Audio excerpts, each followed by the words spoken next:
things seem to have quieted down since. From your view, what's really happening? Is this just a lull? Is something brewing beneath the surface, or is there a material shift here? For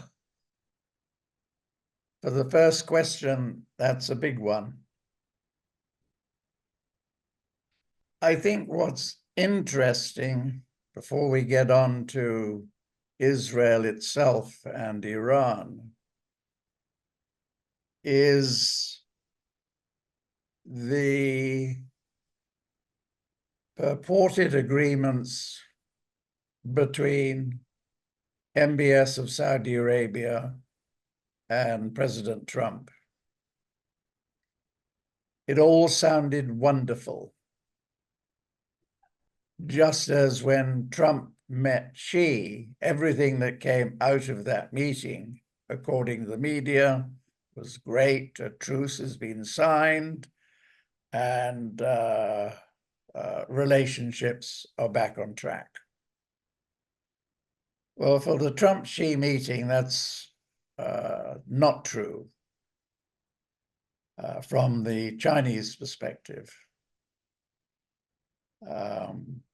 There is no truce regarding rare earths. What China might do is to allow rare earths to be exported for strictly industrial purposes and not for any military applications. And they'll track that very carefully. But following the very aggressive wordings from the new Japanese Prime Minister against China, and that those words came so soon after Trump had been in Tokyo, probably reflects what happened between the two leaders in their discussions. So China has taken this with an even greater aggressive attitude,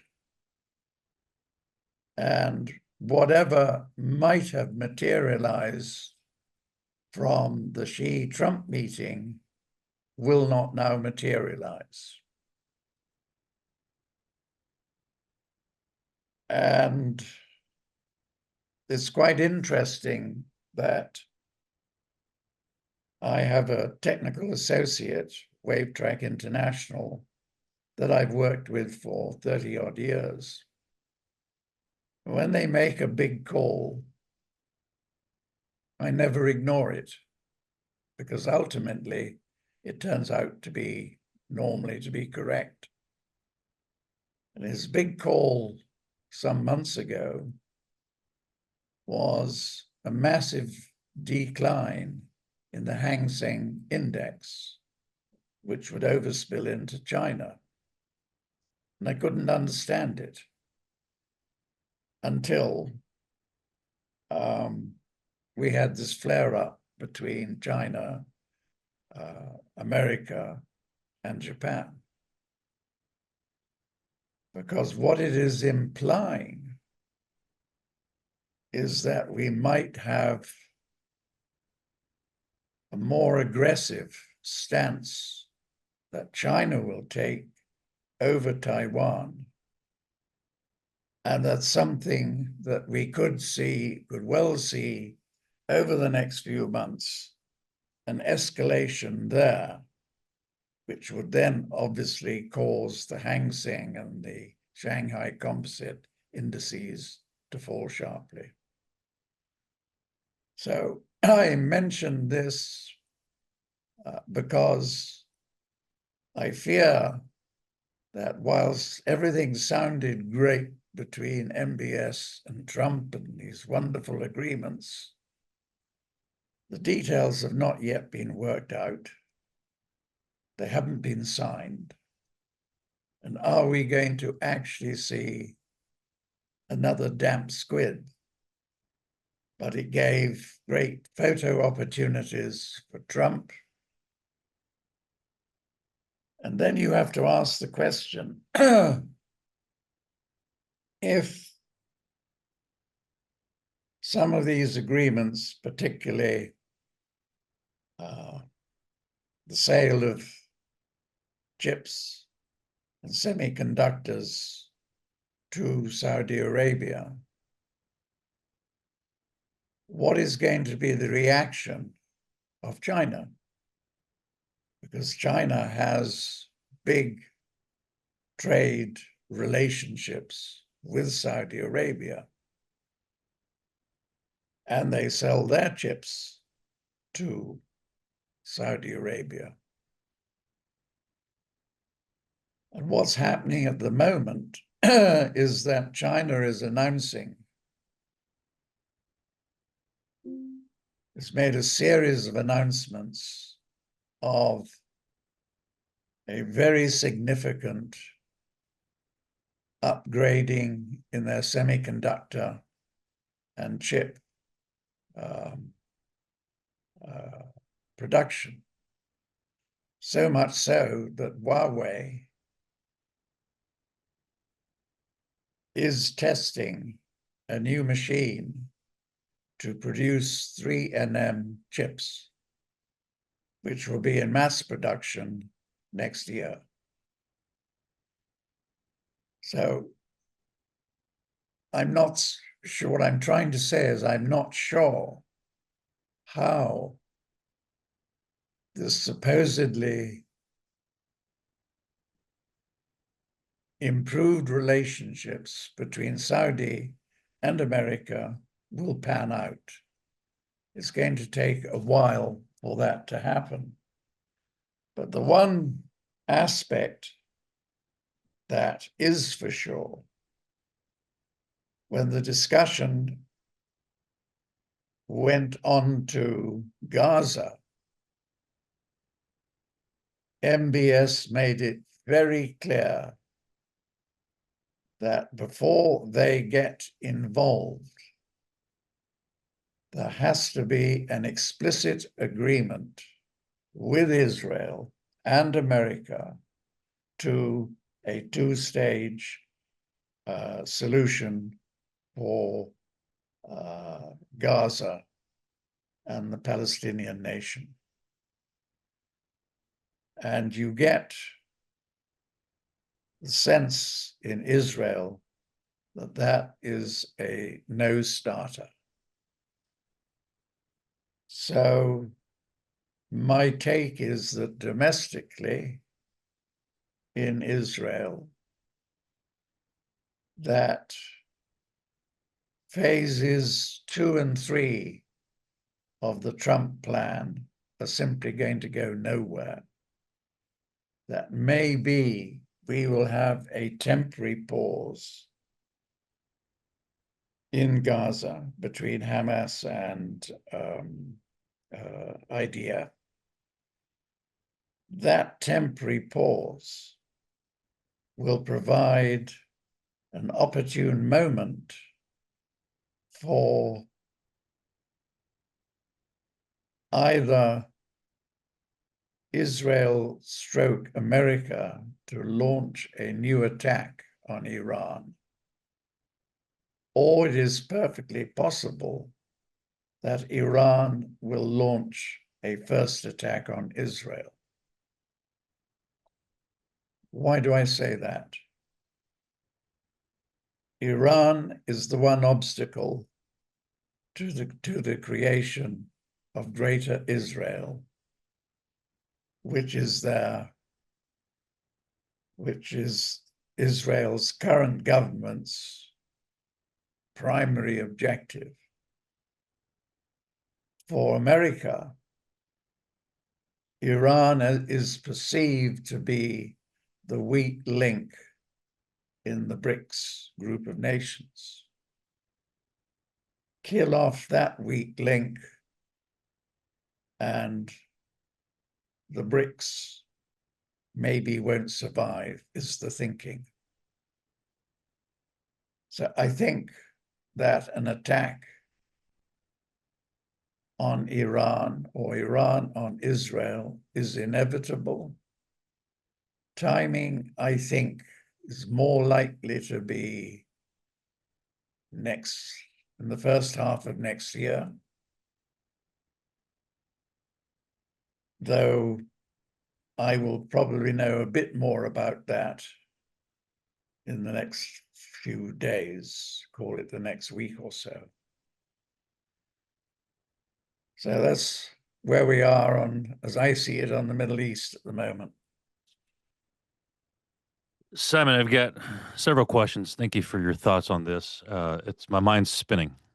First of all, I noticed that I asked you about Middle East, and you went directly to the tension in the East, particularly with Well, I China, had to do Taiwan. that in order Yeah, to answer your question on the yeah, Middle East. yeah. So, if you could, so two questions. One uh, is the tension with over Taiwan over semiconductors? Because my understanding is that Taiwan is where they manufacture the most Sure, advanced sure. semiconductors. And then two, if you can slow down for me and maybe some of our listeners who aren't as um, in tune, uh, what's the connection in particular, a specific connection? Why did you, if you can help me connect the dots between what's going on in China, Taiwan, and Saudi Arabia, and Iran and Israel just a little bit more so I can understand the connection because it was very clear that it was intentional of an answer.